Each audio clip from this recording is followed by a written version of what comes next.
Nós temos a alegria de estarmos aqui juntos hoje, mais uma vez, nesse nosso itinerário formativo tão importante para aqueles que estão se preparando para suas candidaturas, estão na pré-candidatura, e é uma alegria muito grande estarmos juntos aqui hoje, para essa terceira aula, onde nós vamos refletir hoje sobre a realidade política brasileira e os desafios do político católico.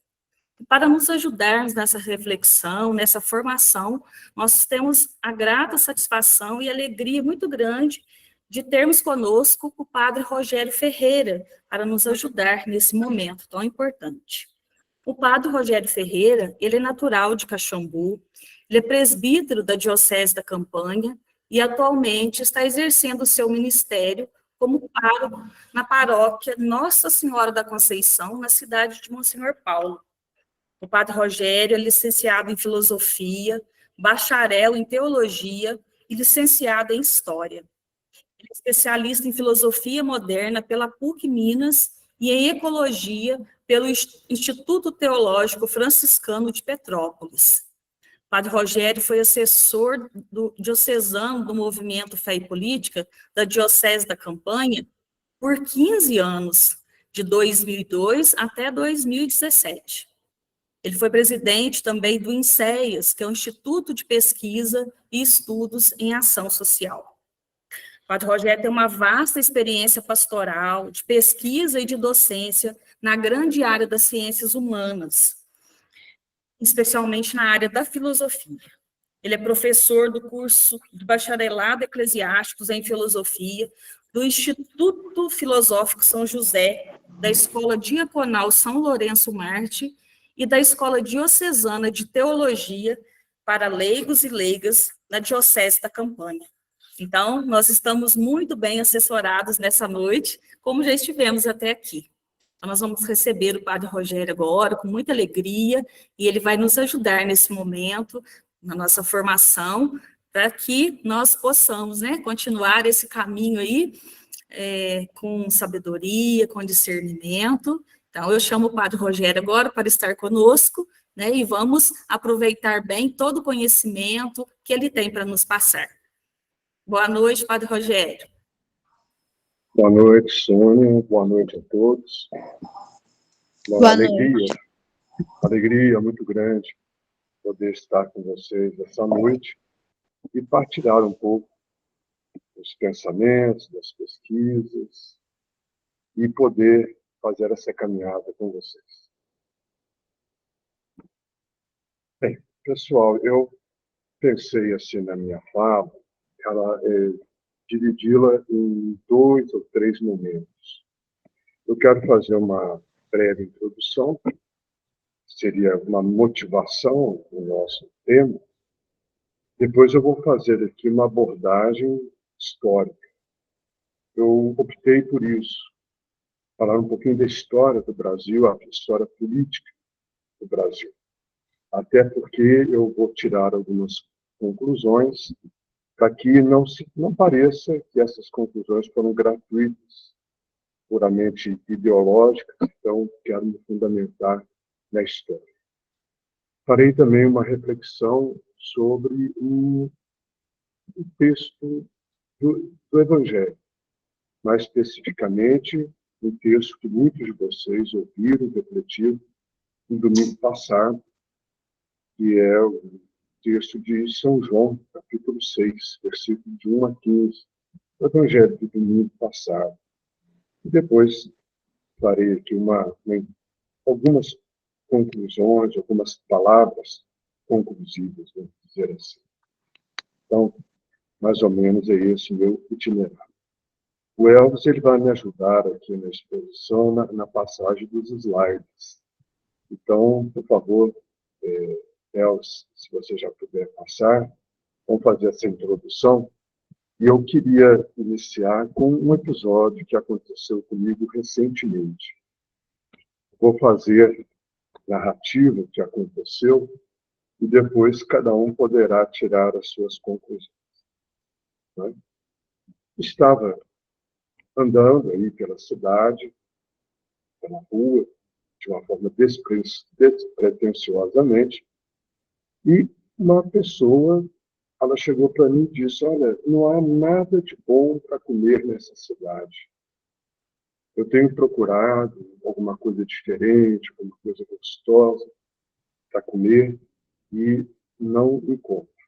E aí nós começamos uma conversa, evidentemente não só sobre gastronomia, mas sobre outras questões.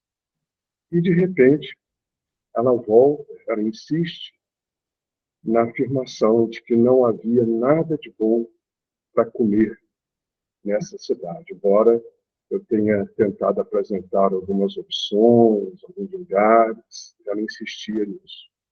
E quando eu fui me despedir, ela concluiu de uma forma bem enfática. Isso, de não ter coisa boa para comer, é culpa do comunismo que está avançando no Brasil. E nós nos despedimos. Então, essa frase, não tem nada bom para se comer nessa cidade, culpa do comunismo que está avançando no Brasil. Então, cada um agora vai pensar, né, o que esse diálogo pode sugerir a cada um de nós. A mim, vieram 4 pensamentos, 4 questões. E talvez poderia dizer que nenhuma delas, né?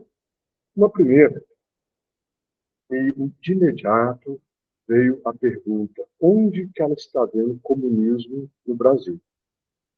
Eu, sinceramente, tentei olhar, tentei ver o que eu sei, o que eu entendo, e eu não consegui nenhum indício de que há comunismo no Brasil, que ele esteja avançando, e muito menos conseguir relacionar a falta de uma coisa boa para comer na cidade com o comunismo, mesmo que ele estivesse presente no Brasil. Interessante isso. Uma segunda questão que me veio é o que ela sabe sobre o comunismo. O que ela já deve ter ouvido? Era aparentemente uma pessoa simples. Ela não aparentava uma escolaridade, nem um engajamento político, social. Então, o que ela realmente sabe sobre o comunismo? E veio essa questão, o que ela já leu, o que ela já aprendeu, mas de uma forma filosófica, de uma forma histórica. E veio essa questão. Quantas pessoas devem ter medo do comunismo no Brasil e no mundo sem realmente saber do que se trata? Sem saber diferenciar o comunismo, o socialismo, sem poder diferenciar algumas questões básicas. Vocês estão me ouvindo, cada um vai pensar e vai refletir sobre isso. Uma terceira questão que me veio, se o que ela estava falando teria vindo dela mesma, foi alguma inferência, alguma conclusão que ela teria tirado pelos acontecimentos, pelos noticiários, ou alguém estaria falando isso para ela. Alguém com seus interesses, com a sua formação, teria dito a essa mulher sobre isso, relacionando o perigo do comunismo, se ele estivesse acontecendo, de tantas coisas que nós estaríamos privados ou futuramente privados no Brasil. E uma quarta pergunta que eu me fiz. Quando ela me despede, quando ela se despede de mim, quando ela vai embora de uma forma assim bem abrupta, né? Será que ela estava fazendo alguma crítica a mim pela minha atuação na cidade? Vejam vocês que não me conhecem, eu não tenho nenhum engajamento político, partidário na cidade, eu sou paro, sou professor, como já foi falado, no curso de filosofia, dou algumas palestras, mas será que ela estaria fazendo uma crítica à minha atuação, à minha postura, ou até mesmo uma crítica à igreja, E o fato de ela ter saído tão rapidamente e não ter dado, aparentemente, uma chance para eu poder continuar a conversa, será que não teria sido um alfinetado, um indireto da minha atitude, da minha postura, enfim, quantas coisas vieram e até hoje estão vindo a mim e que não pude continuar a conversa e elas vão continuar abertas. Eu estou aqui compartilhando com vocês. Mas vejam só, uma situação bem corriqueira, um encontro com uma pessoa, ela me conhece, eu mal sei quem é, faz uma crítica que não tem coisa boa para comer na cidade. Quando eu tento argumentar, ela vai rebatendo todas as possibilidades e me vem todas essas questões. E aí, então, esse fato da vida e das suas possibilidades, eu fico pensando, né, durante tanto tempo, e até hoje, se fala que política não se discute. E realmente parece que a política não se discute, ela virou, então, uma paixão, onde a paixão vai tomando conta, vai substituindo o mínimo da razão, onde poderia haver conversa, onde poderia haver diálogo, onde poderia haver o estudo, a pesquisa, nada disso acontece e, por sua vez, a paixão vai tomando conta. Parece que as coisas vão ficando mais difíceis, porque a emoção ela fala mais alto nesse momento e o diálogo vai ficando cada vez mais difícil. Então, eu gostaria de iniciar a minha fala com esse episódio, aconteceu aqui há uns 15 dias, passa disso. Não sei, cada um de vocês, se estivesse no meu lugar, qual seria o comportamento que vocês iriam fazer. Eu tentei conversar, mas ela saiu, repito, de uma forma bem incisiva, não me permitindo eu dar a continuidade ou fazer essas perguntas a ela, e eu acabo fazendo essa pergunta a vocês, não pude fazer a ela. Mas ela serve como um fato emblemático, né, para a gente pensar tantas coisas. Fico muito feliz com a cartilha do Sul 2 da CNBB. Certamente todos vocês já viram, já leram. Eu também quero partir um pouco da minha fala a partir dessa cartilha e valorizando, sobretudo, o lema: a esperança não decepciona. Romanos, capítulo 5, versículo 5. Ou seja, tratar a política de uma forma um pouco mais racional e poder unir com o fator da fé, do engajamento eclesial, isso se torna ainda mais um desafio, mas, portanto, uma esperança também. E essa semana eu tive a oportunidade de ler, correndo um livro, e o autor, mais uma vez, cita Paulo Freire, quando ele faz aquela diferença, a diferenciação entre esperar e esperançar. Eu acho que vale a pena nós lembrarmos aí a partir dessa cartilha do Sul 2. Esperar é você cruzar os braços e esperar que alguma coisa vai acontecer. Uma sorte grande, um destino, uma obra miraculosa de Deus. E esperançar, todos sabem, é você, no seu trabalho cotidiano, no seu trabalho com tantos desafios, você acreditar que você está plantando alguma coisa. É mais ou menos aí a parábola do semeador que nós ouvimos recentemente na liturgia. O semeador, ele não escolhe terreno, ele faz a sua ação de semear, de jogar a semente. A parte dele, ele fez, ele faz. Agora, cada terreno vai responder, cada terreno vai poder dar o seu retorno à iniciativa daquele semeador.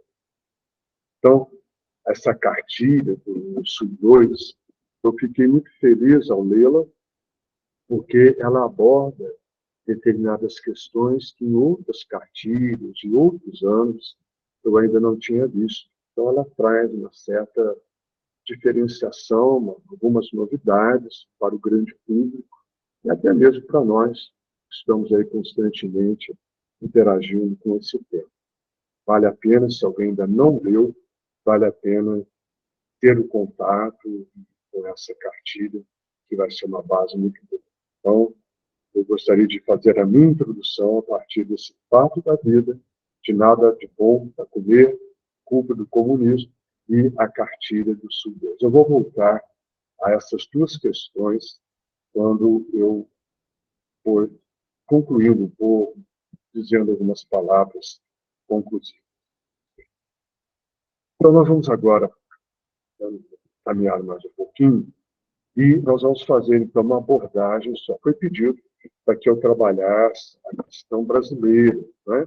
A realidade política brasileira. Eu vou fazer isso de uma forma histórica. Apesar da minha formação, né, de história, eu queria dizer o seguinte, é uma reflexão muito minha, né?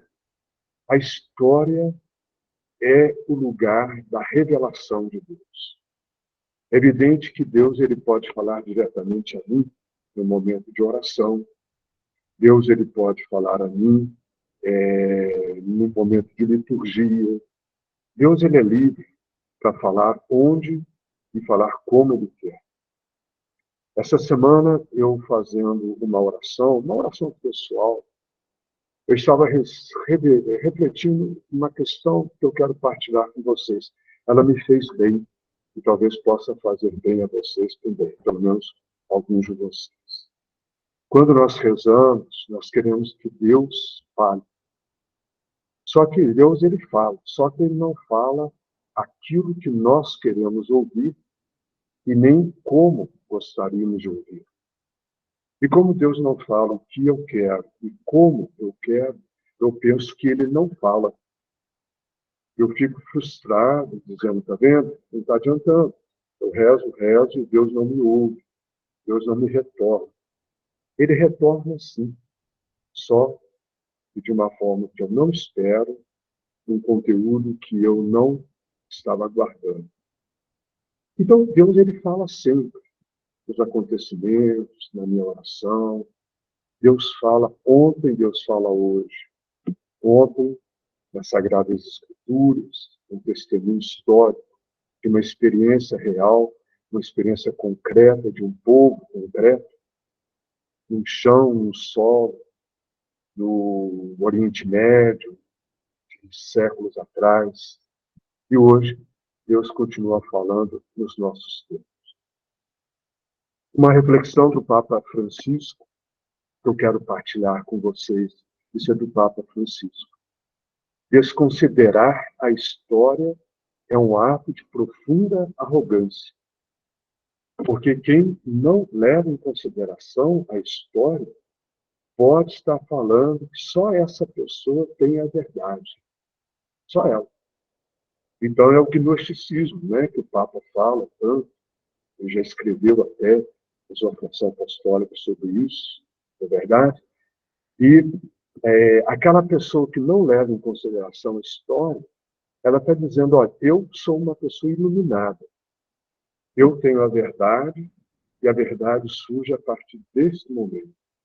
E eu abro mão de tudo aquilo que veio antes, porque tudo que veio, tudo que é anterior, não é verdadeiro, não é confiável. Eu sou iluminado, olhem para mim. Isso pode acontecer no sentido religioso. Eu posso fundar aqui uma religião sem nenhuma tradição histórica, dizendo que Deus, ele se revelou, Deus falou para mim, só para mim, mas para ninguém. Isso pode ter consequências políticas. Eu também sou um iluminado, que eu vou abrir mão de toda a história, de todo um passado. É muito perigoso. E nós sabemos que os poderes entendem isso. Haja vista que em situações no Brasil e fora do Brasil, quando há momentos de exceção, momentos de pouca democracia, um dos cursos mais visados é o curso de História. É o curso que é mais vigiado, que é mais delimitado. Na minha formação, eu já fiz História ainda no final da década de 70, 78, 79, 80. E eu me lembro que tive professores e nós não tínhamos nenhuma liberdade de poder discutir determinadas questões.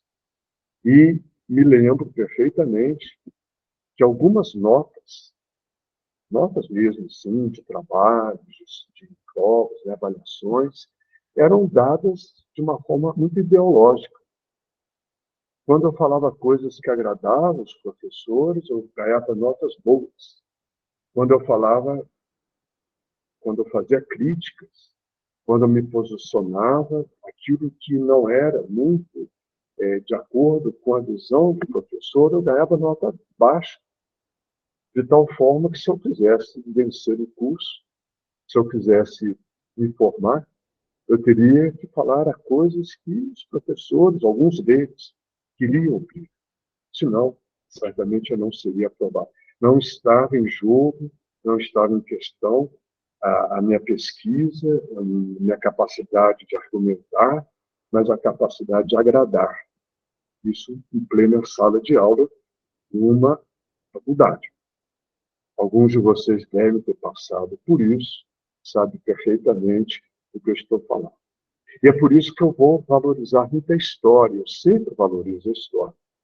Seja na noite de hoje, seja também quando eu faço alguma reflexão, mesmo em nível teológico, em nível de espiritualidade, que é uma área que eu gosto bastante na teologia, eu sempre tento fazer uma abordagem histórica.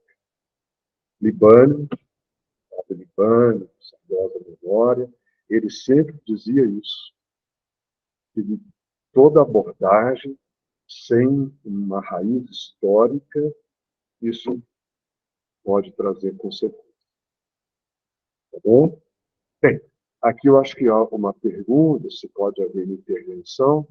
Pode. Eu estou aqui partilhando com vocês, né?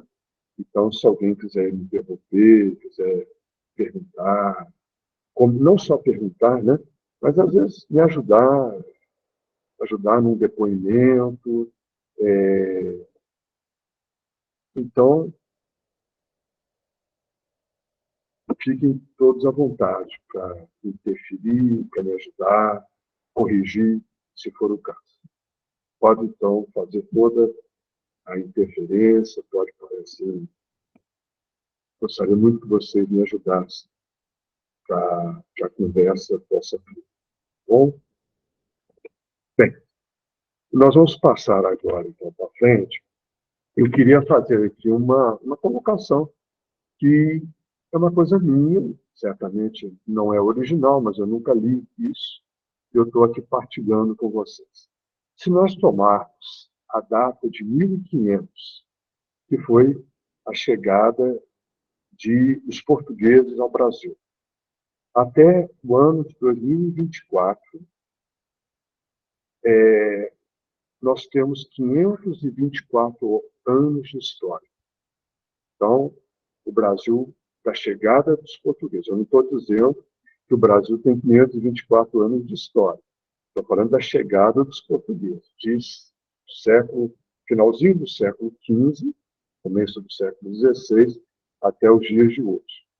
O Brasil passou por 3 grandes fases, como todos sabem. Nós tivemos uma primeira fase, que foi o Brasil colônia, uma segunda fase, que foi o Brasil império, e a terceira fase, Brasil república. Vejam só que coisa interessante. O período colonial, que vai de 1500 até 1822, são 322 anos.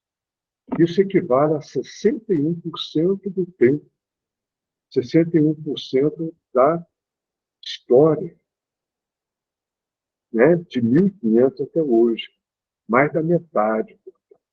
Eu não sei se você já havia pensado nisso.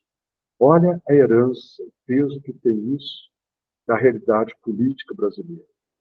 O que eu quero dizer é que mais da metade desse tempo, mais da metade desses 524 anos, são anos de colônia. O Brasil foi colônia portuguesa. É um dado que não é novidade, mas a estatística, esse 61%, faz a gente refletir a herança, o que nós carregamos disso, em nível cultural, em nível de, eu diria, do inconsciente coletivo, de valores sociais, valores econômicos e assim por diante. Guardem essa porcentagem. Eu acho que ela é significativa. O Brasil Império, se nós somarmos agora o Brasil Império, vamos ver que foi de 1822 até 1889, que é o ano da proclamação da República. São mais 67 anos, equivale a 12,5% do período histórico. Então, pessoal, vamos somar, fazendo uma soma muito simples. 61 com mais 12 dá 73% de história, onde nós não tivemos autonomia. Nós somos colônia portuguesa e fomos império. E daqui a pouco eu vou fazer um comentário sobre isso. Grosso modo, que foi, ou pelo menos a meu ver, o império no Brasil. Então, 73%, 73,5% do tempo histórico. Olha a herança disso, olha a carga disso. Nós somos fruto desse tempo, de uma mentalidade, de uma prática, boa ou má, consciente ou inconsciente, de uma intenção ou sem intencionalidade, que não cabe historiador, ele não pode fazer esse tipo de raciocínio, se a gente quiser julgar a intenção das personagens. Eu posso tentar analisar a partir da minha ótica, a partir da minha visão, eu posso fazer isso, mas eu não tenho direito de fazer esse julgamento, até como cristão. Mas,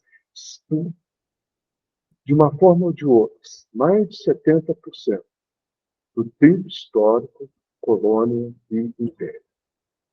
Se nós levarmos em consideração o período de república, que vai de 1889 até hoje, são 135 anos, que equivalem a 28% de nossa história. Sendo que a república também não é um período linear. Nós não podemos falar, o Brasil foi, a proclamação da república foi um marco divisório da história, e daí em diante foi um novo período, uma nova mentalidade. Não é isso que aconteceu, pelo menos não é assim que eu interpreto, e vou expor daqui a pouquinho para vocês. Então, se isso ajudar cada um de vocês a pensar, nesse período de 524 anos, 73% são momentos, são períodos, são séculos que a nossa realidade política não foi muito fácil. Isso qualquer pessoa pode concluir, pode pensar. Bom, vamos para frente. Eu agora queria falar com vocês um pouquinho sobre a colônia, que não é uma aula de história.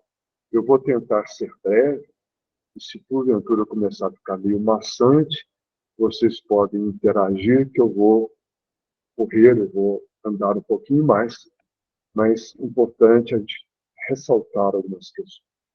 O Brasil Colônia, ela vai de 1500 a 1822. Então, eu queria aqui elencar alguns pontos que, a meu ver, são relevantes. Primeiro, o Brasil ele começa a ser explorado, vamos chamar assim, por causa das suas riquezas naturais para abastecer o mercado europeu.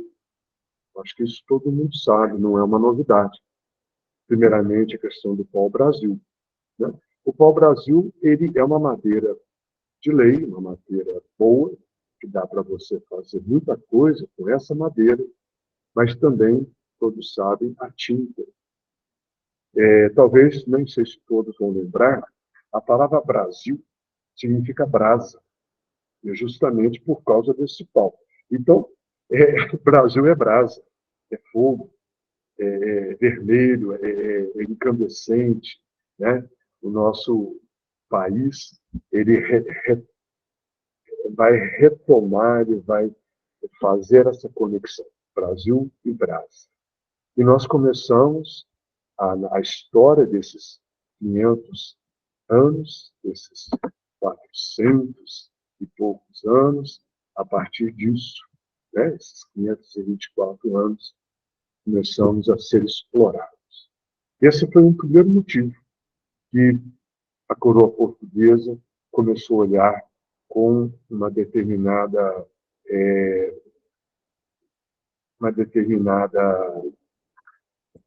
força, uma determinada ação. Outra coisa importante, quando a coroa portuguesa ela vê que haveria um perigo de a presença francesa, inglesa e holandesa, então a coroa começa a ficar mais atenta. Então são dois fatores, olha que coisa impressionante, né? Explorar as riquezas para abastecer o mercado e também o perigo que havia de França, Inglaterra e Holanda tomarem conta do nosso território e a coroa portuguesa perder sua autoridade sobre esse território. Queria chamar a atenção, e alguns de vocês são candidatos a vereadores, que as câmaras municipais no Brasil, ela começam no século XVI, em 1532. É certamente a primeira Câmara Municipal que nós temos no Brasil, quando São Vicente foi elevado à vila. Isso era um estatuto universal do Império Português.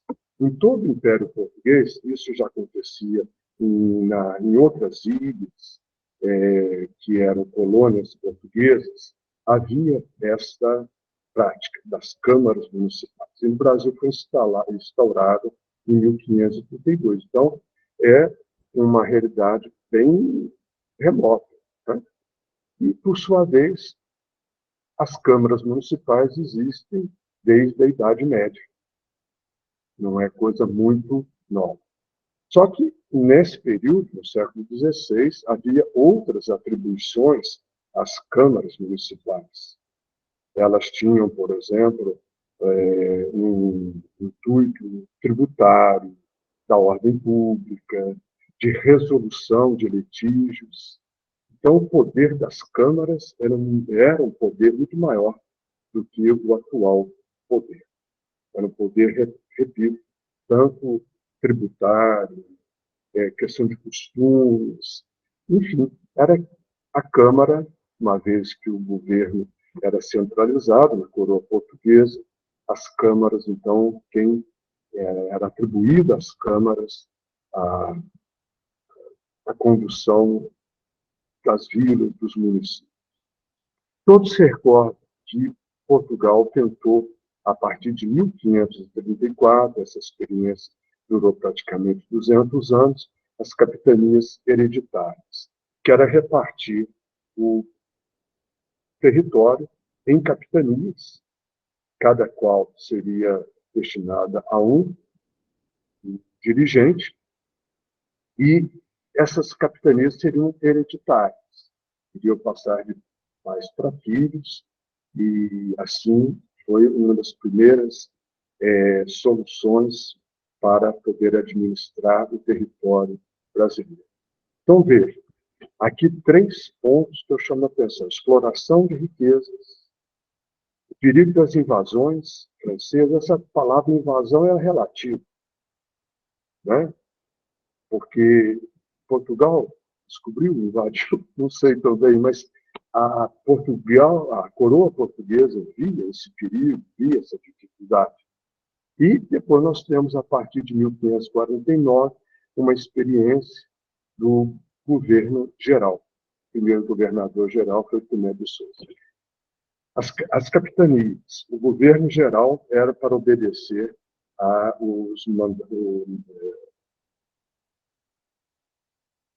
para obedecer à coroa portuguesa. Era uma presença administrativa, uma presença política, mas ela é intermediária, ela não tem tanta autonomia, ela vai obedecer aquilo que a coroa está ditando. Então, essa é a nossa situação colonial. Nós vamos para frente e quero lembrar que, nessa época, a capital do Brasil, Salvador, que vai até 1763, depois passando para o Rio de Janeiro. Rio de Janeiro se torna a nova capital porque, pouco a pouco, o núcleo econômico do país deixa de ser o Nordeste e vai se tornar o atual Sudeste, no caso, o Rio de Janeiro. Há de se notar que, já nesse período, haverá um conflito entre padres e a coroa, por causa da escravidão, a escravidão indígena. Os padres, e sobretudo os jesuítas, eles vão entrar em conflito porque não concordam com a escravidão indígena. A questão da escravidão negra é outro capítulo, mas é bom lembrar disso. Bem, agora eu queria chamar a atenção de um ponto nevrálgico, que é um ponto muito importante da nossa história, que é a escravidão negra no Brasil. Isso não pode passar despercebido quando nós fazemos uma abordagem tanto histórica como uma abordagem contemporânea. Vocês sabem que nós tivemos a escravidão negra desde o século XVI, 1500 e pouco, 1530 e pouco, até 1888. Aqui houve um erro de digitação, né? É de 1534 até 1888. Então, são 322 anos de história de escravidão no Brasil. Bom lembrar que no Haiti, país vizinho, país da América, a abolição foi em 1791. Olha a diferença. Então, nós somos 100 anos depois que o Haiti fez a abolição. Aqui no Brasil, nós tivemos a abolição. 97 anos, para ser exato. E aqui eu quero partilhar com vocês uma reflexão de um pastor. Isso aqui não é minha, é um pastor quem diz isso, pastor evangélico, e ele fala que há uma relação entre a cruz de Jesus, o navio negreiro, o camburão da polícia, e eu acrescento, aí não é o pastor que está falando, aí é o padre que está falando. E as câmeras, hoje, os uniformes da polícia. Há uma relação. Cruz, navio negreiro, camburão e câmeras. Como assim? A cruz eu estou me referindo a Jesus Cristo, que foi um preso político. Jesus Cristo, ele foi condenado por um Estado, o Império Romano, e ele foi rejeitado por um sistema religioso. A cruz, como todos vocês sabem, ela era um instrumento de morte, um instrumento de tortura, de morte, vinda da Pérsia.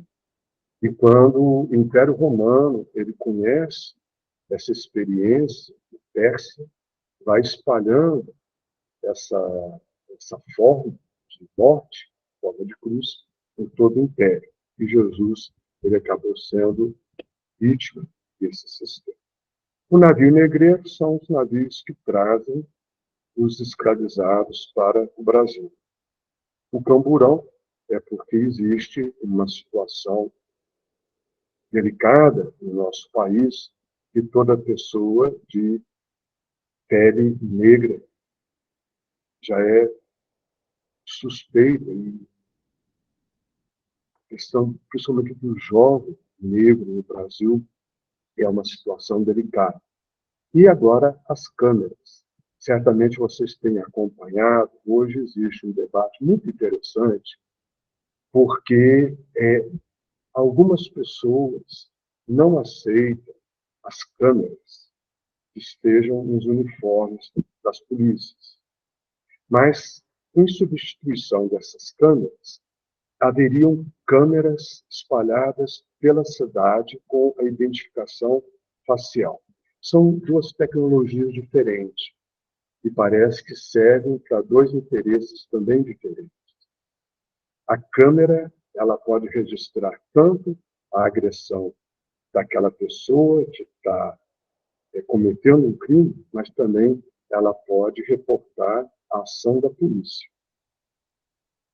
Então, é uma faca de dois gumes. Agora, quando tem uma câmera afixada em determinados pontos, identificação facial, isso compromete muito a população negra, a população, por várias questões. Quem acompanha essa questão que eu estou apresentando sabe o que está por trás de toda essa discussão.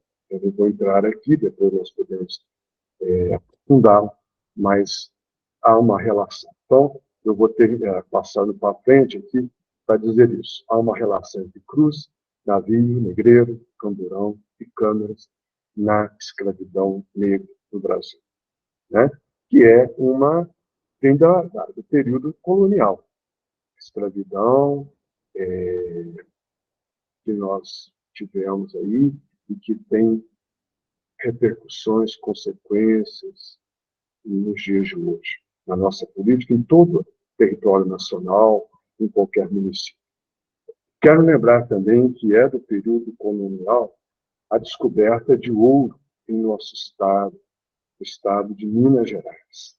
Isso também é muito importante que nós lembremos, porque o ouro ele foi descoberto em Minas Gerais no final do século XVII, 1695, pelos bandeirantes. E nós lembramos que há uma diferença entre bandeirantes e entradas. Os bandeirantes eram iniciativas particulares e muitas vezes a eles estavam atribuídos também a questão dos direitos humanos, claro, que não é da linguagem da época, mas nós podemos falar de muita violência e de muita atrocidade a partir disso. Minas Gerais, ela entra na história do nosso país nessa época e nessas condições. Quero também lembrar, já fiz essa menção, que é nesse período que a capital do país é transferida para o Rio de Janeiro, e ela vai de 1763 até 1960. Quero lembrar também a vinda ou fuga da família real portuguesa para o Brasil, em 1808. Esse período, essa data é profundamente marcante na nossa história, 1808, a chegada de Dom João VI. Ele vem para o Brasil, como todos se recordam, por causa de uma pressão inglesa, né? E vem para o Brasil. Quando ele chega aqui, há uma série de iniciativas administrativas. O Brasil vai ganhando um outro perfil, mas a partir dessa vinda da família portuguesa ao Brasil. O que eu quero dizer? Houve progresso? Houve nas ciências, na cultura, na vida social, sem dúvida alguma. Mas o que motivou isso foi a vinda de uma família que estava vindo de uma perseguição política e vem se instalar no Brasil com seus interesses e permanece no Brasil até quando é necessário permanecer, depois vai embora. Eles não escolhem o Brasil por uma simpatia, por achar que a natureza do Rio de Janeiro é uma cidade bela, magnífica. Realmente, no motivo, não foi exatamente por eles. Então, vocês vão vendo, eu repito, quanto tempo, né? São 322 anos de história, de colônia, que nós herdamos. O que isso está aí impregnado nas nossas mentalidades, das nossas instituições, superar isso, trabalhar essas questões, não é realmente nada fácil, como nós podemos supor. Vamos para frente. Agora nós chegamos no período do Império. O período do Império, como eu também já havia dito, são 67 anos, vai de 1822 a 1889. O período imperial ele é dividido em 3 fases. É chamado Primeiro Império, basicamente com Dom Pedro I, que vai de 22 até 31. São 9 anos. Depois nós temos o período regencial, também 9 anos, vai de 31 a 40. E depois nós temos o Segundo Império, que não aparece agora, aí no slide, vai aparecer daqui a pouco. Fazendo alguns comentários. O Primeiro Império é uma situação bem diferente. O Brasil era colônia e se torna império a partir de Dom Pedro I, todos sabem disso. Daqui a pouco eu vou fazer um breve comentário sobre isso. O Brasil ele muda de estatuto, ele deixa de ser colônia, se torna império, mas quem continua sendo mandatário do país é a mesma pessoa, é o imperador. Não muda o personagem, e você pode até dizer, mas as intenções foram um pouco diferentes. É uma questão que os historiadores trabalham. Dom Pedro ele renuncia ao cargo, ao trono, por 2 motivos. Há uma pressão portuguesa para que o imperador voltasse a Portugal e não reinasse aqui, no Brasil. E também há uma outra motivação. Ele aceita fazer isso porque ele deixa, no princípio alinhavado, que o herdeiro seria o seu filho, Dom Pedro II. Então, os personagens continuariam. O pai iria para Portugal e o filho continuaria no mando do país. Só que, quando Dom Pedro ele vai para Portugal, Dom Pedro II ele ainda é uma criança. Ele não tem a idade para poder assumir o trono brasileiro. Então, nós entramos aqui no período chamado de regência. E podem acreditar, o primeiro regente do Brasil, nesse período, nada mais é do que o pai de Duque de Caxias, que, por sua vez, ele era o chefe da guarda do imperador. Ou seja, aqui nós estamos inaugurando a política se vamos mudar para deixar tudo como está. Não é? Essa verdade que todos nós conhecemos do Brasil. Vamos mudar para deixar tudo como está. Parece que essa é um pouco a lógica desse momento que nós estamos analisando. Queria chamar a atenção de vocês, ainda fazendo uma abordagem histórica, que no período regencial, veja que até esse período regencial, nós temos aqui algumas chamadas revoltas civis. Seria muito interessante, quem gosta de história, quem não pôde estudar história sistematicamente, fazer uma pesquisa. Eu vou falar aqui o nome dessas revoltas, vocês vão se recordar, nós estudamos isso. A gente estuda isso o quê? Na 6ª série, né? Quando nós temos aí 14, 15 anos, não sei. Então, a cabanagem foi uma revolta que aconteceu no Pará. Não é? E é interessante que essa revolta da cabanagem, de 1833, período regencial, vejam só, ela é deflagrada por índios, negros e por pessoas pobres. Então, é uma revolta um pouquinho diferente não enquanto revolta, mas a liderança dessa revolta não é uma elite, não é uma elite portuguesa, nem uma elite econômica brasileira. São, repito, índios, negros e uma população basicamente composta de pessoas pobres. Essa revolta, cabanagem, ela vai lutar, ela vai ser vencida pelas tropas do Estado. Né? Depois nós temos a Farroupilha. A Farroupilha, no Rio Grande do Sul, também em Santa Catarina, que vai até 45, é uma revolta bem longa, ela estende até um pouco pós-regência, né? Regência termina em 40, e a Farroupilha só vai terminar em 45. E ela vai ser vencida por nada menos do que Duque de Caxias.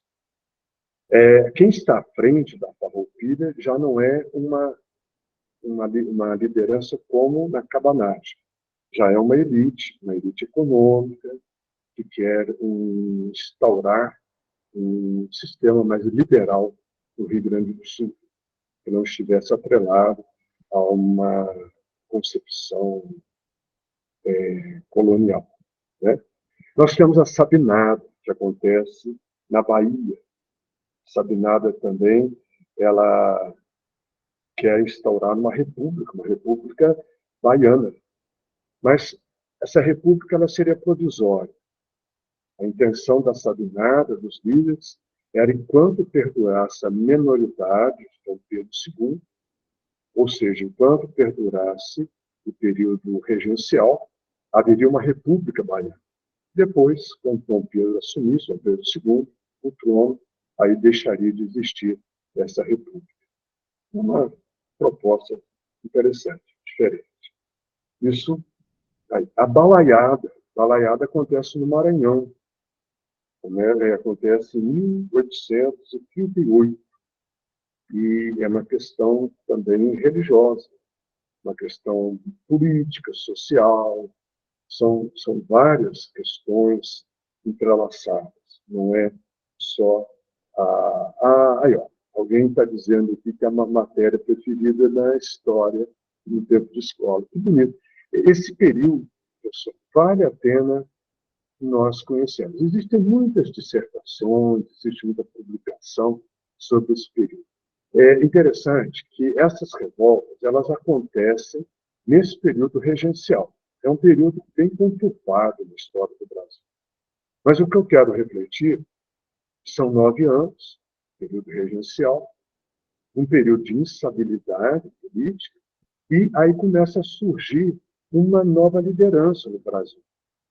Uma liderança que pensa com critérios populares, sociais, bem diferente do que é uma política que era praticada, pelo menos oficialmente, no país até então.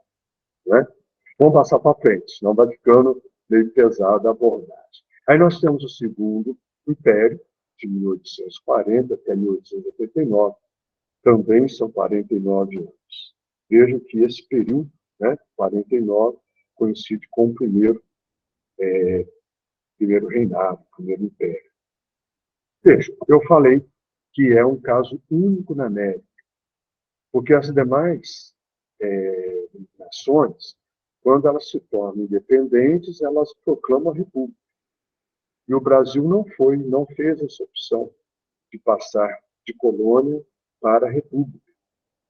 Fez uma opção, seus dirigentes, para uma opção pelo império, imperador. Né? Uma coisa bem, bem rara mesmo que acontece. E veja, a República no Brasil, ela foi proclamada em 89, 1889. Só lembrar que algumas datas importantes. Os Estados Unidos haviam se tornado independentes em 1775. Olha só a defasagem aqui do tempo. Né? E o Haiti, para quem não sabe, para quem esqueceu, o Haiti se tornou república em 1804. Então, foram uma das primeiras nações a se tornarem república na América, nos Estados Unidos, na América do Norte, o Haiti, também em 1804.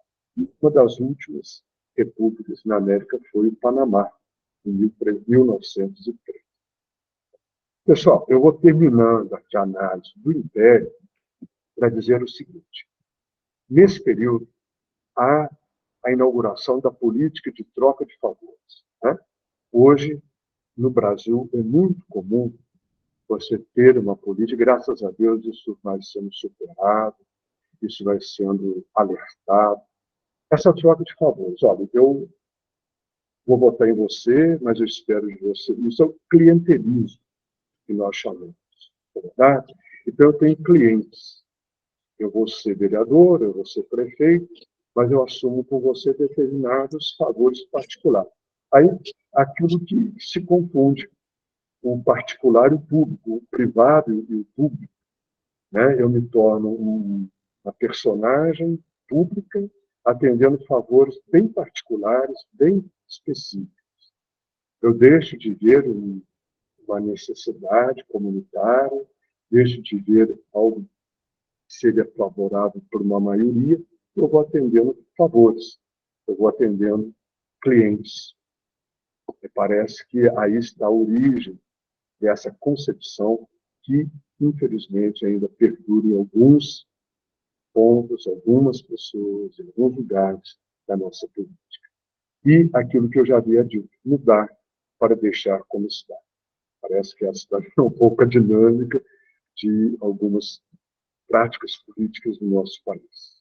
Muda-se o nome, de colônia para império, de império para república, muda-se o nome, mas a prática parece não mudar. Né? Só para terminar ainda esse período do Império, eu quero insistir com vocês. Eu estou fazendo essa abordagem. Quem deve ter aqui alguns especialistas em história, pessoas que sabem até muito mais do que eu, mas é a forma como eu consigo interpretar, analisar esse período, o nosso passado, e para não fazer afirmações gratuitas, quando eu for fazer algumas conclusões na noite de hoje. Bom? Depois a gente pode conversar. Elas vão passar para frente. Nós chegamos agora no período republicano, 89 a 2024. Olha, a proclamação da República, eu vou falar uma coisa que é opinião de alguns historiadores. Você pode discordar, e história para isso. Ela é ciência, porque cabe fazer o que eu vou propor aqui agora, nesse momento. No final do Império, parece que a princesa Isabel e Dom Pedro II, a princesa Isabel, eram mais liberais do que os republicanos, os que proclamaram a República.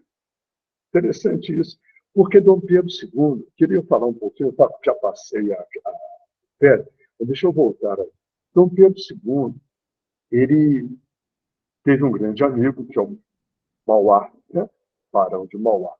Os dois eram pessoas muito viajadas, assim como a princesa Isabel. Então, eles, né, princesa Isabel, Dom Pedro II e Barão de Mauá, eles tinham uma visão do que estava acontecendo no mundo, que é a Revolução Industrial, a urbanização na Inglaterra, uma nova elite econômica assumindo agora o que se chamava de burguesia naquela época, já não eram mais os latifundiários.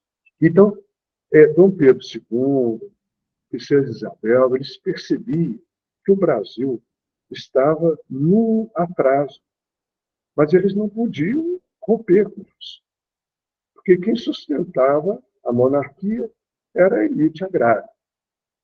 Então, a monarquia, no final do Império, ficou entre a cruz e a espada, literalmente. Por quê?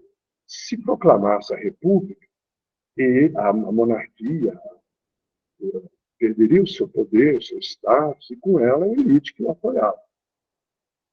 Mas também proclamar a República, pura e simplesmente, quem iria apoiá-lo? Uma situação bem delicada. Quando a República é proclamada no Rio de Janeiro, há historiadores que falam que a população assistiu bestializada. Esse termo, quem conhece a história, quem conhece a historiografia, sabe.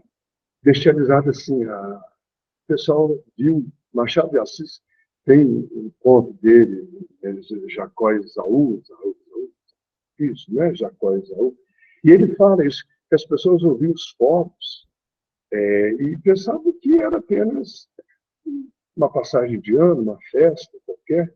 As pessoas não imaginavam que estaria sendo proclamada a República do Brasil, né?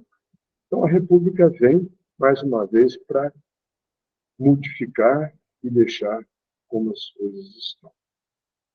Bem, nós temos a chamada República Velha, que vai de 89 até 1930, é chamado de coronelismo, são os famosos coronéis.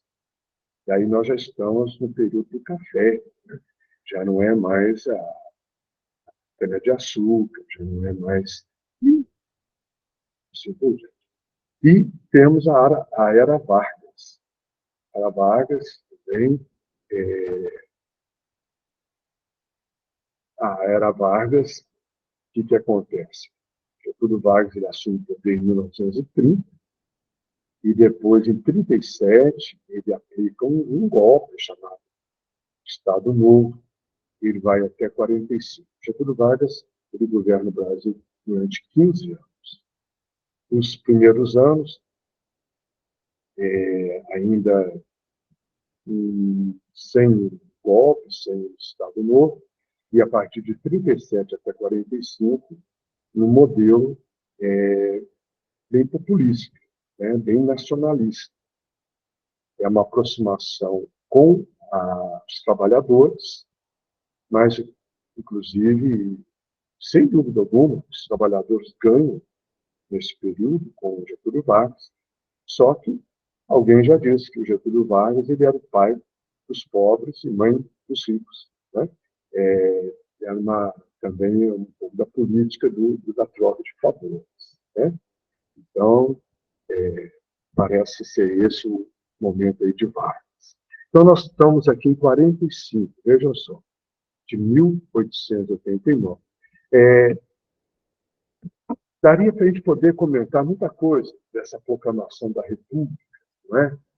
Como foi a proclamação, como que foi o final do Império, como que foi o início, mas eu não vou fazer tanto essas considerações, porque talvez não interesse a todos, não quero ficar ainda mais cansativo, mais ainda pesada a minha análise. Vamos passar para frente, eu queria avançar. De 45 até 64, nós tivemos a chamada República Nova. Foram 19 anos de populismo, né? Nós tivemos uma aproximação, um período diferente, de 45 a 64.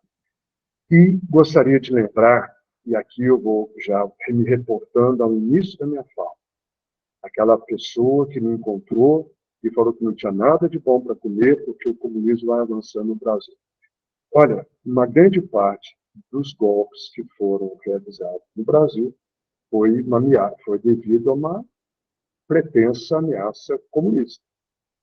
Sempre houve essa disputa. A partir do século XIX, né, o Manifesto do Partido Comunista, Marx e Engels, de 1848, metade do século XIX. Quando essa onda comunista começa a vir, aí sempre há um perigo. As pessoas acham que vai acontecer. E, na história do Brasil, é muito interessante. No período imperial, o fantasma era a República. Então não podia descuidar, porque senão a República ia acontecer. Então eles ficavam naquele impasse. Faço ou não faço? Se eu fizer a República, acontece. Então não posso fazer. E depois da República, é o comunismo. Não posso fazer, porque senão é comunismo, né? Toda vez que eu for contra o comunismo, há uma ameaça comunista mundial. E o comunismo não deixa de comer coisas boas. Não vai ter nem sanduíche para a gente poder comer na cidade. Então, como é que pode? Essa é um pouco a pecha. Estou fazendo uma caricatura, estou fazendo uma generalização, mas parece que a coisa caminha um pouco assim. Né? Muito bem. Tá, nós temos aí pessoas oferecendo indicações sobre colonialismo. É uma parte muito interessante da nossa história. O sul de Minas, ele foi marcado por isso, né? Por esse momento, por essa ideia, por essa mentalidade. Nós temos de 64 a 85, 21 anos, de um período de exceção, né? Que é o período militar. Nós tivemos 5 presidentes e, ao final desse período, um Geisel, nós começamos a ouvir que haveria uma abertura. E essa abertura seria lenta e gradual. Vamos mudar para as coisas permanecerem como elas são. Né? Parece que a temática sempre vai ser essa. Abertura, lenta e gradual. Eu me lembro do presidente da República, não Geisel, um outro, dizendo: eu prendo e arrebento quem for contra a abertura. Parece. E aí depois nós temos a nova República, 1985, até os dias de hoje, 39 anos de história. Então, eu considero que é um período de amadurecimento das instituições. Né? Aí o Brasil ele vai solidificando a sua experiência democrática. E tivemos agora, janeiro do ano passado, fatídico janeiro, houve uma tentativa de um boicote à democracia, não sei como cada um interpreta, e a democracia foi vencedora, graças a Deus. Estamos aí, graças a esse amadurecimento das instituições, graças ao amadurecimento das nossas instituições que vão se fortalecendo e a democracia vai vigorando. Eu vou terminando aqui a minha análise histórica. Agora eu vou partir para um outro ponto. Eu queria só lembrar uma questão importante. Há um momento na Igreja Católica, se fala que a democracia não é um sistema perfeito. Claro que não. Talvez o sistema perfeito seria o sistema da comunhão, né? Onde as minorias também são ouvidas, as minorias são levadas em consideração. A democracia, os filósofos gregos, Aristóteles, Platão, tinham um certo cuidado, não pela democracia, mas eles tinham um receio de virar uma demagogia. Mas não que eles fossem contra, ou até fosse. Eu não sou contra a democracia. O sistema de comunhão, e participação, talvez até superaria a democracia. Mas foi aquilo que já foi dito. A democracia ela não é perfeita, mas é o melhor que conseguimos fazer até hoje, e viva a democracia. Então, vamos para frente, por favor. Agora eu vou mudar um pouquinho. Terminei a minha análise histórica. Não sei se eu pude contribuir com tudo que eu falei até agora. Eu queria dizer, resumindo, numa frase, né? Nós somos herdeiros de tudo isso. As nossas instituições, e aí eu quero dizer não apenas instituições políticas, econômicas, mas eu quero também dizer do nosso inconsciente, a nossa psicologia herdeira de tudo isso. Nós somos a nossa história, a nossa mãe, não tem como abrir mão, desconsiderar isso que nós estamos apresentando aí. Bem, eu queria agora fazer a segunda parte da minha análise, que seria um pouco o iluminar, né? A minha fala está sendo ver, iluminar e agir. Então, o iluminar. Eu queria me reportar ao Evangelho de domingo agora, da 17º domingo do Tempo Comum, e que foi aquela passagem maravilhosa de Jesus repartindo pão. Bom? Tá bom. É que está perguntando se eu poderia falar depois sobre a questão do comunismo e o cristianismo. Vamos depois deixar para o final, nós podemos falar um pouquinho sobre isso. Vamos aqui falar sobre o Evangelho do domingo. Eu sei que muita gente participou da missa. Eu não quero fazer com uma outra homilia, não. Eu só queria chamar a atenção de alguns pontos que eu tratei na homilia aqui na paróquia. Eu tratei o Evangelho do domingo como uma lógica. Eu dizia assim que cada um de nós tem uma lógica para entender o mundo, para entender a história. Eu usei aquela velha comparação dos óculos, né? Você usa óculos verdes, e jura que o mundo ficou verde. E aí daquele que falar para você que o mundo não é verde. Você fica revoltado contra a pessoa. Aí eles te dão óculos amarelos e você jura que o mundo ficou amarelo. E você não é capaz de entender por que o mundo agora não é mais verde, mas o mundo é amarelo. Porque cada um de nós vê o mundo de acordo com os nossos olhos. E aí, aquela máxima, cada um vê o mundo de acordo com os seus olhos e cada um enxerga as coisas de acordo com o seu mundo. Somos aquilo que vemos, vemos aquilo que somos. Né? E aí vem uma coisa bonita. Jesus, ele havia pregado, a multidão o acompanha, e começa então a cair a tarde, começa a cair podemos pensar que o dia foi se declinando. Eu queria lembrar a todos que, para o judeu, no tempo bíblico, o dia começa às 6 horas da tarde. Então, ao dizer que o dia estava terminando, ou que era ao entardecer, é para dizer que um novo dia está começando. Uma nova lógica está começando, que é a lógica de Jesus. Então, isso para mim é fundamental. Eu não fazer uma leitura rasteira, uma leitura fundamentalista, mas lembrar isso.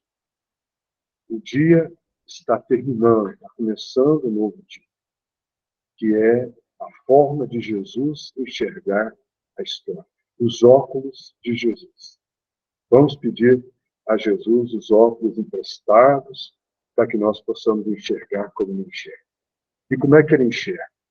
Dessa forma. A multidão está ali. O Evangelho exagera. Você sabe que nesse momento é permitido a hipérbole. Ali se fala de 5 mil homens. Não havia isso, evidentemente. Que eram 5 mil homens, fora as mulheres, fora as crianças.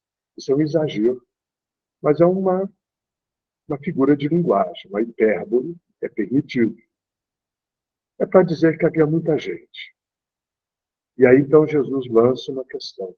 Ele lança a Filipe. Filipe, onde nós vamos comprar pão para tanta gente? Jesus, ele incita, né? Ele provoca Filipe para dizer onde vamos comprar. É a mentalidade. Vamos comprar. E Filipe responde, olha, senhor, nem 200 moedas de prata seriam suficientes para poder comprar um pedaço de pão para tanta gente. E aqui, mais uma vez, é perto. 200 moedas de prata seria praticamente 6 meses de trabalho de um homem comum daquela época, meio ano de trabalho.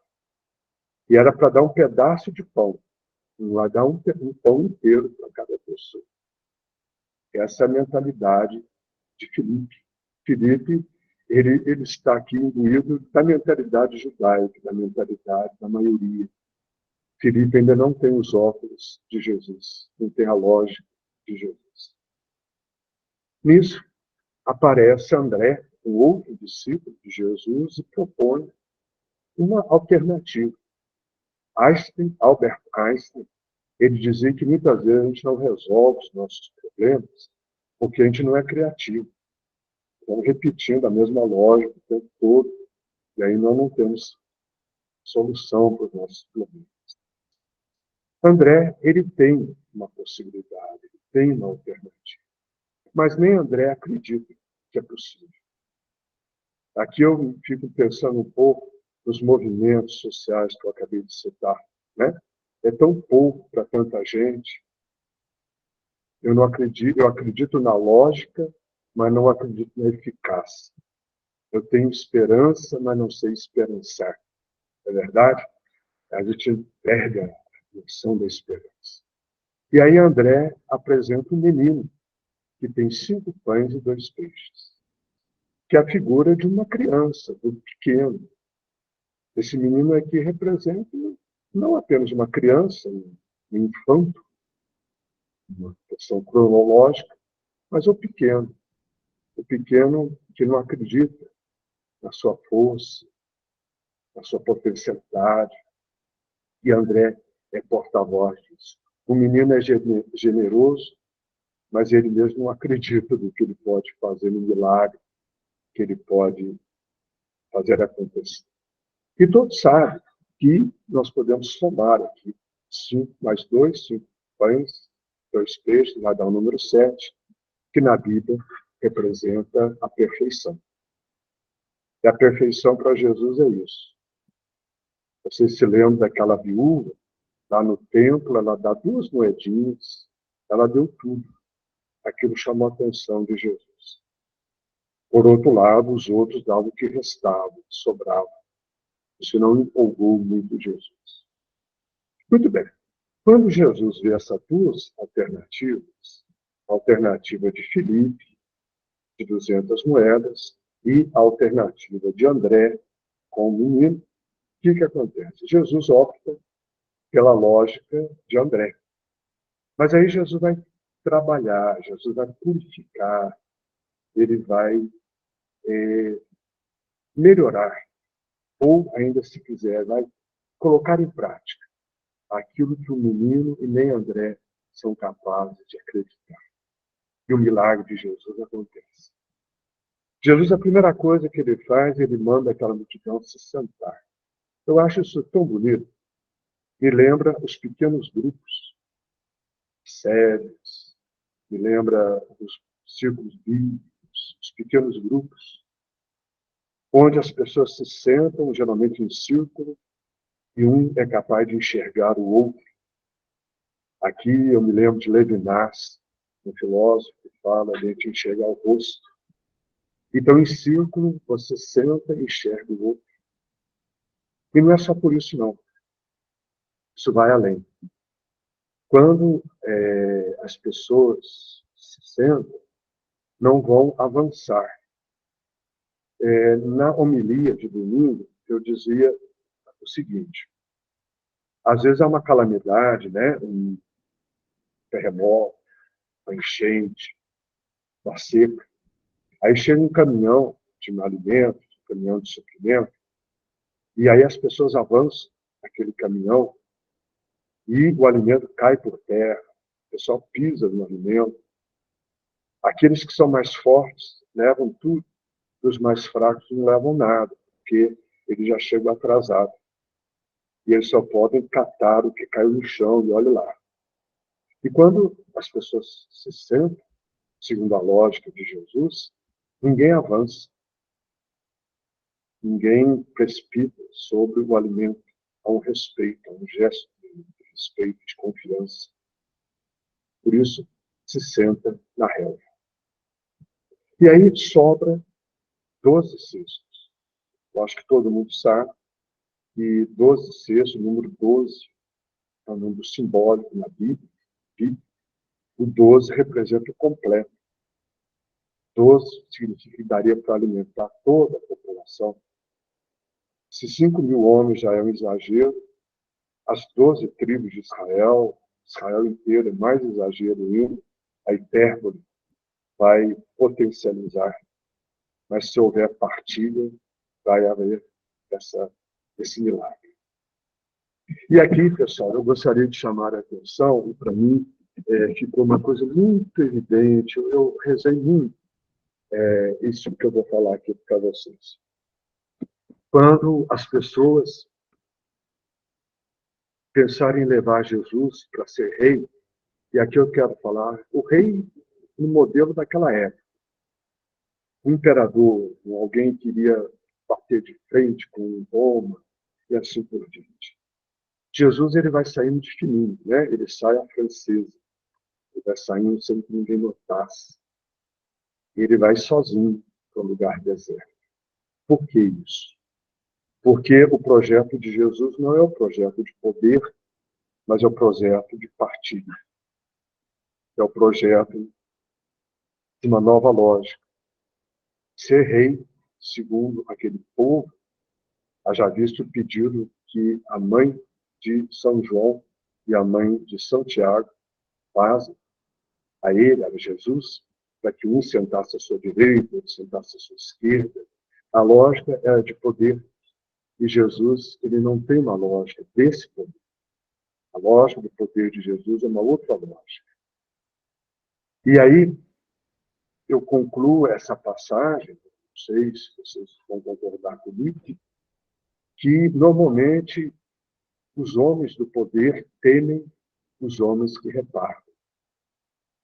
Porque os homens do poder, eles sempre vão fazer com que a população ela sonhe com as 200 moedas de prata que você nunca vai ter. E o milagre nunca vai acontecer. Aí, quando você tem 5 peixes e 5 pães e 2 peixes, aí a fome acaba, sobra. Porque eu não sei o que agride mais a Deus, se é a fome ou é o desperdício. E por isso que Jesus manda recolher o cesto, manda recolher tudo que sobra. Porque para Jesus a fome, a escassez não é bom, mas o desperdício também não é bom. E Jesus tem essa delicadeza, né? A delicadeza do cuidado, de recolher aquilo que sobra. E aí então a lógica de Jesus é a lógica da partilha. O milagre acontece. E eu repito aqui, desculpa eu estar sendo repetitivo, né? Os homens que querem poder, eles sempre vão fazer você sonhar com as 200 moedas de prata. E como você nunca vai ter, o milagre nunca vai acontecer e você sempre vai depender de quem tem as 200 moedas de prata. Essa dependência parece que é um pouco da política, do que eu acabei de partilhar historicamente com vocês. Não é? De esperar sempre que alguém vai ter as 200 moedas de prata para poder repartir. E eu sempre vou precisar agradar você para você me dar. É aquela política da troca de favores. Agora, quando a gente souber partilhar, e aí então eu não vou precisar das suas 200 moedas de prata.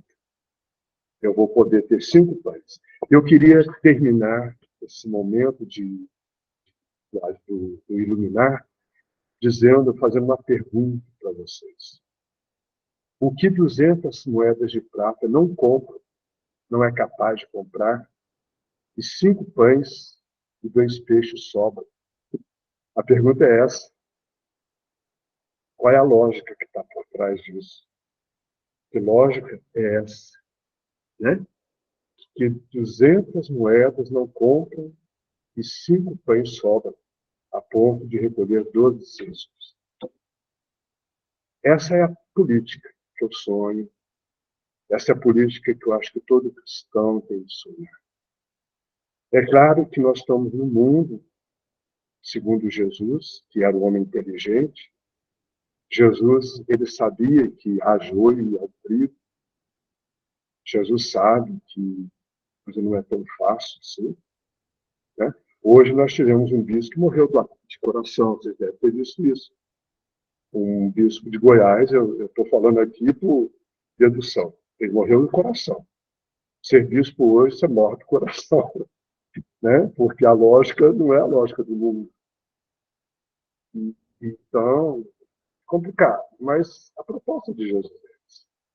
Tá? E aí eu queria deixar essa pergunta. O que 200 moedas de prata não compram? E o que 5 pães e 2 peixes, dado por um menino uma criança é capaz de sobrar, fazer fartura. E onde nem a escassez e nem o desperdício são bem-vindos. É o bom termo, né? A boa medida, a justa medida de Jesus, que ilumina a nossa prática. Elton, por favor, se você ainda estiver por aí. Agora já são palavras finais. Eu já vou partindo para a conclusão. Depois a gente vai, se alguém quiser interagir. Né? Parece que a nossa política do Brasil, ela ficou muito associada a coisa de elite, que só a elite pode governar. Eu não discordo que a elite tenha capacidade, a elite econômica, cultural. Não, pelo contrário. Exatamente, alguém está falando aqui da economia de Francisco, e claro, do Papa Francisco. Né? Então, assim, nós precisamos da elite. Eu queria fazer uma colocação, que eu vou ser pouco modesto agora. Eu passei a minha vida inteira lendo. Então, eu sou uma elite cultural, não uma elite econômica, não é? Mas eu pude fazer faculdades, eu pude fazer especialização. E uma grande maioria do Brasil não pode fazer, não pode fazer. Eu faço parte da elite. Mas a serviço de quem? A serviço de qual lógica? Né? A serviço de que vida? Eu vim para que todos tenham vida. Então, nada contra a elite, mas tudo a favor da vida, a serviço de quem nós estamos. Essa é uma pergunta que eu gostaria de deixar. Não a gente fala que a palavra não é de conclusivo, mas palavras finais, que eu estou encerrando a minha exposição, mas não está concluindo, né? Cada um, a vida vai continuar sem conclusões, não pode concluir.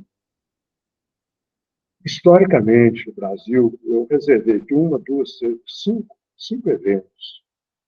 A independência de 1822, a abdicação do trono de Dom Pedro I, a proclamação da República, o Estado Novo de Getúlio Vargas, no período de 64. São 5 períodos da nossa história que foram chamados de revolução. Não todos eventos, alguns deles, mas de revolução houve pouco, que é essa revolução de Jesus, desse texto que nós acabamos de analisar, de João capítulo 6. Os sonhos não envelhecem, já dizia o Clube do Esquilo, né? Bem mesmo, o sonho não envelhece. Então, a igreja que eu sonho, política que eu sonho, que nós deveríamos sonhar. Quando a gente perde os sonhos, quando a gente perde a capacidade de sonhar, então nós já nos tornamos velhos, tornamos claudicantes.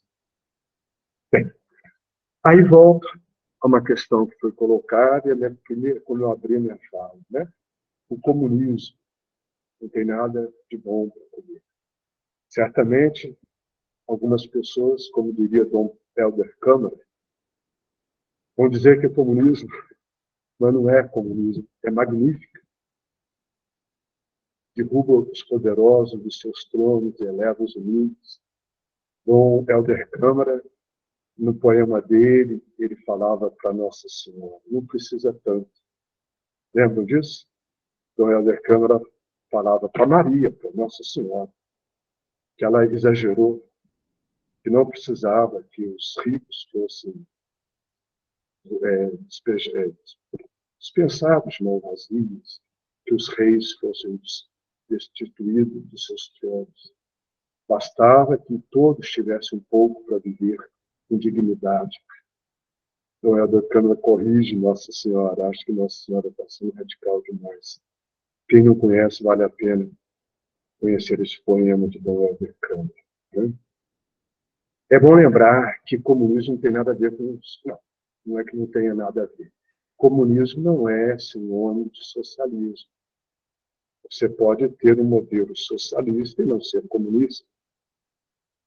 Não é? Todo socialismo, nem todo socialismo é comunismo. Todo comunismo é socialismo. Acho que isso fica bem claro. Só um minutinho, já estou encerrando, a gente vai, só para poder terminar. Queria lembrar também qual é o papel das esquerdas na história hoje do Brasil. Né? Qual é o papel das esquerdas? A esquerda não é questão de partido. Não é ser de um partido ou de outro partido. Não é isso que identifica ser de esquerda. Ser de esquerda, eu acho que é ser o sonho de Jesus, a lógica de Jesus. Não foi à toa que Jesus foi condenado. Eu vou voltar à velha brincadeira, que já virou lugar comum, já está enjoativo. Jesus não morreu de acidente de camelo. Ele morreu perseguido. Ele morreu sendo condenado por um sistema que não tinha sua lógica. Era o império. Jesus dizia: o meu reino não é deste mundo. Era o reino de César e era o reino de Jesus. Qual é o papel das esquerdas hoje, no Brasil, no mundo? O que a esquerda tem para oferecer? E se é isso. Qual é o papel das religiões, das igrejas? Entre parênteses aqui, eu coloquei dois pontos da coisa. Né? A teologia da libertação, de um lado, alguns que são a favor, outros são contra, e hoje se fala do narcopentecostalismo, ou seja, estão ouvindo o narcopentecostalismo. Algumas igrejas pentecostais, não estou generalizando, perseguiram as igrejas, as religiões de matrizes africanas. Agora, no Rio de Janeiro, igrejas católicas estão sendo perseguidas e proibidas de abrirem para poder celebrar as suas missas e assim por diante. Então, hoje, o narcopentecostalismo vai tomando conta de algumas regiões do Rio de Janeiro, quiçá, daqui a pouco, em outros estados, em outras situações.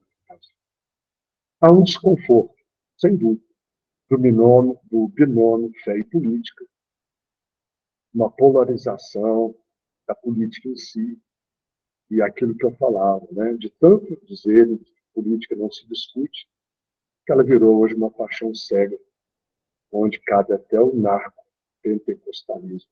Duas coisas que até pouco tempo atrás a gente pensava que seria água e óleo, o narcotráfico e o pentecostalismo. E hoje há pessoas que conseguem unir essas duas vertentes com uma facilidade muito grande.